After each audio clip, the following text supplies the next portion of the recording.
नमस्कार मित्रों, आज नवरात्रि के चौथे दिन माता दुर्गा के चतुर्थ स्वरूप यानी कि चौथे स्वरूप माँ कुष्मांडा की पूजा आराधना होती है। भक्तों, आइए जानते हैं माता कुष्मांडा के पूजा और आराधना करने से क्या क्या लाभ मिलता है और उनकी क्या कथा है। माँ कुष्मांडा रोगों और शोक को नष्ट करती है।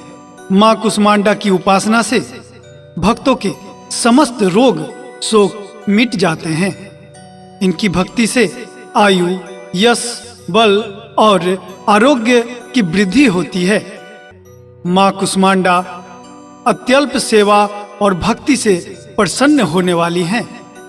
यदि मनुष्य सच्चे हृदय से इनका शरणागत बन जाए तो फिर उसे अत्यंत सुगमता से परम पद की प्राप्ति हो सकती है। नवरात्र के चौथे दिन देवी माँ को कुष्मांडा के रूप में पूजा किया जाता है। अपनी मंद हल्की हंसी के द्वारा अंड यानी ब्रह्मांड को उत्पन्न करने के कारण इस देवी को कुष्मांडा नाम से पुकारा जाता है।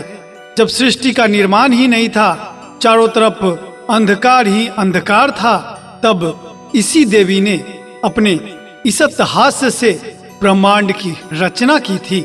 इसलिए इसे सृष्टि की आदि स्वरूपा या आदि शक्ति भी कहा गया है। इस देवी की 8 भुजाएं हैं, इसलिए ये अष्टभुजा वाली कहलाती हैं। इनके 7 हाथों में कमंडल, धनुष, बाण, कमल, पुष्प, अमृत पूर्ण कलश, चक्र तथा गदा है। 8वें हाथ में सभी सिद्धियों और निधियों को देने वाली जप माला है। इस देवी का वाहन सिंह है। संस्कृति में कुम्हड़े को कुष्मांड कहते हैं, इसलिए इस देवी को कुष्मांडा कहते हैं। इस देवी का वास सूर्य मंडल के भीतर लोक में है। सूर्य लोक में रहने की शक्ति और क्षमता केवल इन्हीं में है। इसलिए इनके शरीर की कांति और प्रभा सूर्य की भांति ही चमकीली है। इनके ही तेज से 200 दिशाएं आलोकित है। ब्रह्मांड की सभी वस्तुओं और प्राणियों में इन्हीं का तेज व्याप्त है। माँ की उपासना से सिद्धियों में निधियों को प्राप्त कर समस्त रोग शोक दूर होकर आयु यश में वृद्धि होती है।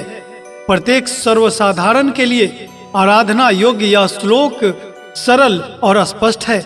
माँ जगदम्बे की भक्ति पाने के लिए इसे कंठस्थ कर नवरात्रि में चतुर्थ दिन इसका जाप करना चाहिए। श्लोक इस प्रकार है। या देवी सर्वभूतेषु माँ कुष्मांडा रूपेण संस्थिता नमस्तस्यै नमस्तस्यै नमस्तस्यै नमो नमः। कुष्मांडा जय जग सुखदानी, मुझ पर दया करो महारानी। पिंगला ज्वाला मुखी निराली, शाकंबरी माँ भोली भाली। लाखों नाम निराले तेरे, भक्त कई मतवाले तेरे। भीमा पर्वत पर है डेरा, स्वीकारो प्रणाम ये मेरा। सबकी सुनती हो जगदम्बे, सुख पहुँचाती हो माँ अम्बे। तेरे दर्शन का मैं प्यासा, पूर्ण कर दो माँ मेरी आशा। माँ के मन में ममता भारी, क्यों न सुनेगी अरज हमारी। तेरे दर पर किया है डेरा, दूर करो माँ संकट मेरा। मेरे कारज पूरे कर दो, मेरे तुम भंडारे भर दो। तेरा दास तुझे ही ध्याए, भक्त तेरे दर शीश झुकाए। तो दोस्तों, माँ कुष्मांडा की सच्चे दिल से, सच्चे मन से, निष्ठा भाव से पूजा आराधना करने से जिंदगी के सारे दुख कष्ट रोग से मुक्ति मिलती है और मनुष्य के जीवन में खुशियां ही खुशियां आती हैं। जय माता दी, जय माता दी।